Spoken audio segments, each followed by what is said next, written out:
പുനലൂർ താലൂക്ക് ആശുപത്രിയിൽ യുവതി മരിച്ച സംഭവത്തിൽ വിശദീകരണവുമായി ആശുപത്രി അധികൃതർ. തലകറക്കം, ഛർദി എന്നിവയോടുകൂടി അത്യാഹിത വിഭാഗത്തിൽ ചികിത്സ തേടിയെത്തിയതാണ് യുവതി. രോഗി വളരെ അപ്രതീക്ഷിതമായാണ് മരണപ്പെട്ടത്. ഈ സംഭവത്തെ തുടർന്ന് ആശുപത്രിയെ ഇകഴ്ത്തിക്കൊണ്ടുള്ള പല റിപ്പോർട്ടുകളും വന്നിട്ടുണ്ട്. രോഗിയുടെ പോസ്റ്റ്മോർട്ടം പാരിപ്പള്ളി ഹോസ്പിറ്റലിൽ നടന്നു. വയറ്റിലുണ്ടായ പഴുപ്പും അതിൽ നിന്നുണ്ടായ രോഗാണുബാധയുമാണ് മരണകാരണമെന്നാണ് പ്രാഥമിക നിഗമനം.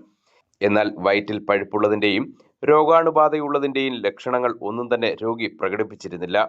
ഇത് വളരെ നേരത്തെ തന്നെയുള്ള അസുഖമായിരിക്കാനാണ് സാധ്യതയെന്നും, രോഗലക്ഷണങ്ങൾ അറിയാതെ പോയതോ രോഗലക്ഷണങ്ങൾ ഉണ്ടെങ്കിലും മറ്റു തിരക്കുകൾക്കിടയിൽ അവഗണിച്ചതോ ആകാമെന്നും, നേരത്തെ തന്നെയുള്ള അസുഖമായിരിക്കാനാണ് സാധ്യതയെന്നും, രോഗിയുടെ ചികിത്സയിൽ ആശുപത്രിക്ക് യാതൊരു വീഴ്ചയും സംഭവിച്ചിട്ടില്ല എന്നും ആശുപത്രി സൂപ്രണ്ട് ഡോക്ടർ സുനിൽകുമാർ പറഞ്ഞു.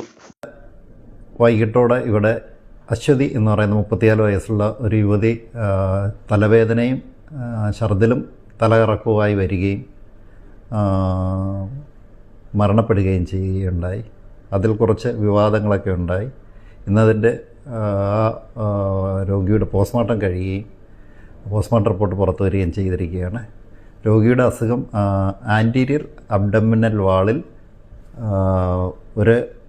ശരിക്കൊരു ആബ്സസും പിന്നെ സെപ്റ്റിക് ഷോക്കുമാണ്. അതായത് വയറ്റിനകത്ത് നല്ലൊരു പഴുപ്പുണ്ടായിരുന്നു, വലിയൊരു പഴുപ്പ് ഉണ്ടായിരുന്നു.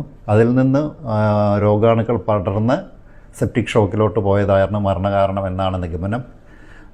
തീർച്ചയായിട്ടും അത് ഒരിക്കലും നമുക്ക് ഡയഗ്നോസ് ചെയ്യാനുള്ള യാതൊരു ക്ലൂവും ശരിക്കും പറഞ്ഞ പേഷ്യൻ്റ് പറയുന്നില്ലായിരുന്നു. കാര്യം എന്ന് പറഞ്ഞാൽ വയറ്റ് വേദന പറഞ്ഞില്ല, ടെമ്പറേച്ചർ പറഞ്ഞില്ല, വേറൊന്നും പറയുന്നില്ല. തലകറക്കവും ഛർദിലും മാത്രമായിട്ടാണ് രോഗി വരുന്നത്. അതുകൊണ്ട് തന്നെ അത് ഡയഗ്നോസ് ചെയ്യാൻ വളരെ വളരെ പാടാണ്. ശരിക്കും ഗുരുതരമായ അസുഖം അത് 1-2 ദിവസം കൊണ്ടല്ല, കുറേ നാളായിട്ട് രോഗിക്ക് ഈ രോഗാവസ്ഥ ഉണ്ടായിരുന്നു. ഒന്നുകിൽ അറിയാതെ പോയി, അല്ലെങ്കിൽ അറിഞ്ഞിട്ടും മറ്റ് ജീവിത തിരക്കുകൾക്കിടയിൽ വൈദ്യസഹായം തേടാതെ പോയി. അതായിരിക്കാം രോഗം ഇത്രമാത്രം മൂർച്ഛിക്കാനുണ്ടായ കാരണം. News bureau, Punalur.